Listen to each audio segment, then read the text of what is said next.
Esther had been hiding her secret of being a Jew for weeks, but the weight of it was finally crushing her. The exhaustion hit her all at once. Her legs gave out, and she began to fall. A guard caught her just before she collapsed. He walked beside her, watching her closely with worry. A servant hurried toward Esther, checking that no one was watching. Queen Esther. He pressed a hidden letter into her trembling hands. Esther sat alone, staring at the sealed message in her hands. She was almost too afraid to find out what it said. Esther finally begins opening Mordecai's hidden letter inside her private chamber. But before fully reading it, she suddenly hears footsteps outside and hesitates in fear. She read the words, and the letter slipped from her fingers. Her people had been marked for complete destruction across the empire. Outside the palace, Mordecai walked through the streets wearing torn clothing. Frightened families gathered around royal decrees. Haman moved through the palace slowly, enjoying every bow and stare. Esther could not sit still after reading what the decree said. This can't be happening. She paced the room alone. She grabbed the letter and moved it toward the flame. Then she froze, remembering that Mordecai still knew nothing at all. She knew she had to warn him, so she started writing a letter to him. Esther cracked open her chamber door and handed the letter over. She whispered urgently, "Make sure absolutely nobody follows you out there." Mordecai sat grieving alone in the crowded streets below the palace. A messenger quietly dropped a hidden letter beside him. Mordecai read Esther's message. He grabbed the messenger's shoulders, warning that silence would destroy them all. Mordecai sat in the crowded streets, urgently writing his response back. His hands were trembling, and panic was written all over his face. The messenger hurried back through the palace, hiding the letter inside his robes. A royal guard stepped directly into his path and demanded answers, but he sneaked out. Esther slowly unfolded Mordecai's letter alone inside her dark chamber. The moment she finished reading, her legs almost gave out completely. Mordecai wrote a strict charge commanding Esther to go before the king, plead for mercy, and beg for the lives of her people. Esther stared silently toward the distant throne hallway. A young servant quietly knocked and slowly entered the dark chamber. She froze the moment she saw Esther's exhausted, tear-stained face. Esther stood weakly and turned toward the frightened servant beside her.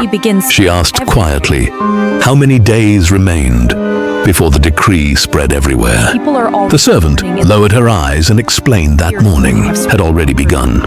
People were filling the streets and the fear was spreading fast.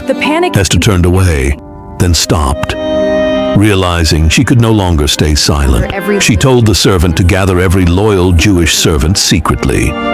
Frightened servants quietly moved through the palace hallways late that night. They slipped into hidden chambers, careful that no guard saw them. The room fell completely silent the moment Esther stepped inside. One servant whispered softly, "The queen is here." Esther stood before the frightened gathering and struggled to find words. She finally told them, "The decree was written against us." A servant rushed forward and grabbed Esther's wrist with trembling hands. She begged her desperately, "Please don't go before the king." Esther pulled away and walked slowly toward the far palace wall. She whispered, "Every choice I have ends with someone dying." An older servant stepped forward and spoke to Esther gently. She said, "Maybe you were brought into this palace for this moment." Esther looked slowly across the room at every frightened face around her. She whispered quietly, "Then it has to be me." Esther straightened herself and lifted her eyes toward the gathered servants. 3 days we fast. Her voice was calm as she declared, "For 3 days we fast." Across Persia, Jewish families quietly began fasting and praying together in secret. Empty tables, candlelight, and whispered prayers filled the long, fearful night. Servants prepared quietly for the fast, while Esther sat completely still.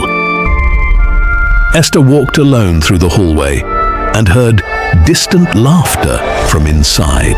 The palace was celebrating while her people starved out in the streets. Esther stepped closer and saw the enormous banquet overflowing with food and light.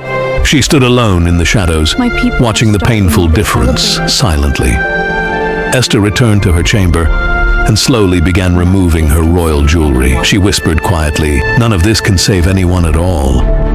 Exhausted servants continued fasting through the palace hallways. The following morning, one nearly collapsed, and another quietly caught her before she fell. Haman crossed the throne chamber, and every noble immediately lowered themselves before Haman. Cold satisfaction quietly grew across his face. Mordecai stood weakly among the grieving crowds gathered throughout the marketplace. Esther stood alone before the palace mirror late that same evening. She whispered, "If he looks away from me, I die."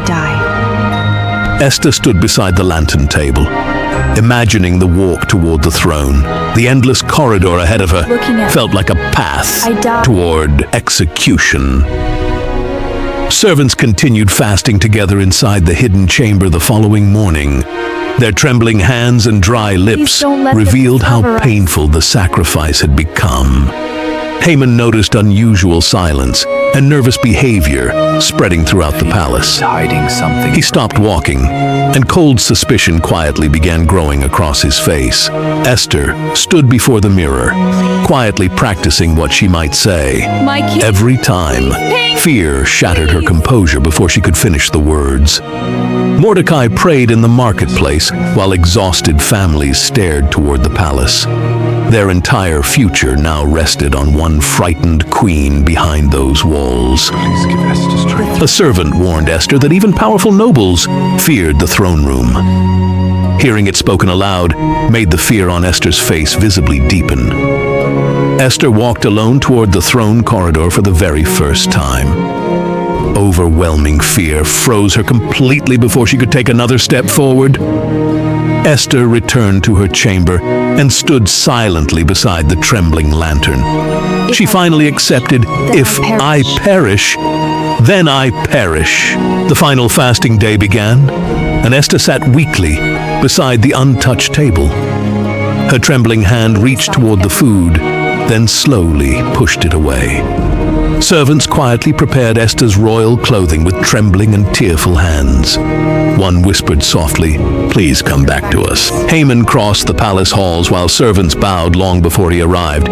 He calmly adjusted his ring, completely convinced nothing could stop him now. Esther knelt alone beside the lantern with her eyes tightly closed. She whispered with trembling lips, "God, please stay with me today." Mordecai watched the palace from the crowded marketplace below with desperate hope. He tightened the prayer cloth in his hands and waited. Servants quietly helped Esther dress in royal clothing after 3 painful days. She fixed the crown herself, then stood weakly to her feet. Esther began walking slowly through the enormous palace corridors toward the throne. Servants stepped aside silently. Esther finally stopped before the gigantic throne room doors and barely breathed. This is it. The fate of every Jewish family in Persia rested on her shoulders.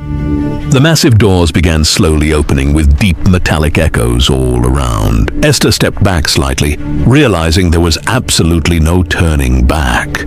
According to the Persian law, anyone entering the throne room without invitation could be executed by a golden scepter unless the king lowered his weapon. Esther saw the enormous throne chamber stretching endlessly before her for the first time. The long, dangerous walk toward the distant throne felt impossibly terrifying. Nobles, servants, and musicians slowly noticed Esther standing near the entrance unexpectedly. A silver cup dropped, music stopped, guards tightened their grip around their spears the moment they saw her. Esther gripped her royal dress, struggling to control her shaking breathing. The entire throne room had noticed Esther, but the king had not looked up. Every second of waiting felt completely unbearable to everyone watching silently. The king finally stopped reading and slowly lifted his eyes toward her. The entire court froze. Frightened nobles and servants quietly expected the king to order her execution. This could end terribly. Esther stood trembling, her watery eyes barely holding the tears back. After a terrifying silence, the king slowly began reaching toward the golden scepter. Haman watched from the side, completely unaware of who Esther truly was. The king stared toward Esther without yet touching the golden scepter beside him. Guards gripped their spears tightly, while no one in the room dared breathe. The king slowly began lifting the golden scepter, and shock spread across the room. One servant covered his face in relief as the guards loosened their grip. The moment Esther realized she was spared, relief nearly weakened her legs completely. She gripped her dress tightly. I'm alive. Barely able to speak, Esther began walking slowly toward the throne. Esther finally reached the throne and respectfully lowered herself before the king. Esther stood before the throne and struggled to force the truth into words. Fear stopped her every time, King, I wish so she briefly glanced toward Haman instead. Esther surprised the entire court by inviting the king and Haman to a banquet. Haman straightened proudly, convinced the queen was specifically honoring him above everyone. The king calmly agreed, and the dangerous tension in the room slowly softened. Haman smiled proudly, still completely unaware Esther secretly belonged to his enemies. Esther stepped away from the throne and felt hundreds of eyes still following her. Haman watched her leave, growing suspicion quietly mixing with his obvious pride. Nervous whispers spread across the throne room as Esther turned away from the king. Nobody could quite believe she had actually survived walking in. Haman remained near the court, pride spreading dangerously across his entire expression. He quietly believed the banquet invitation proved he stood above everyone in Persia. Word spread through the streets that Esther had survived entering the throne room. Mordecai lifted his eyes toward the palace and whispered, "God protected her." Esther sat alone in her chamber afterward, the heavy crown set beside her. She whispered weakly, Everything. "Tomorrow decides everything." Haman crossed the palace corridors with satisfaction and arrogance, following every step. He still had absolutely no idea what Esther was quietly planning against him. Exhausted servants continued praying together inside the hidden chamber late that night. Her people. One nearly collapsed, while whispered desperate prayers quietly filled the flickering room. Esther stood alone beside the palace window, staring across the dark, sleeping city. She pressed one trembling hand against the cold marble and quietly prayed. Royal servants rushed through the banquet hall, preparing food, cups, and decorations carefully. Everything must be perfect. Frightened servants quietly helped Esther prepare for the dangerous royal banquet ahead. She never looked away from the mirror, mentally preparing herself like a soldier. Haman crossed the palace corridors toward the banquet with growing arrogance and excitement. He adjusted his royal robe proudly, whispering to himself, "Tonight belongs to me." Frightened Jewish families gathered again in the marketplace, praying for Esther's banquet. Please, God, guide her. Mordecai stood among the exhausted crowd. The king entered the glowing banquet hall beside his guards and musicians. He looked around calmly Queen Esther. and asked quietly, "Where is Queen Esther tonight?" Haman entered the banquet chamber with immediate confidence and growing satisfaction. Esther quietly entered the banquet hall and forced herself appearing completely calm. She tightened her fingers against her dress before finally sitting beside the king. Luxurious food and soft music filled the enormous glowing banquet chamber around them. The king noticed Esther had barely touched the food resting before her. She accidentally brushed a golden cup, spilling wine across the banquet table. Esther struggled for several terrifying moments to reveal the truth to the king. She opened her mouth, froze completely, and said almost nothing at all. Esther quickly changed the subject while awkward confusion spread across the glowing chamber. She forced a calm smile and whispered, "Tomorrow I will explain everything." Haman left the banquet overflowing with pride and satisfaction in every step.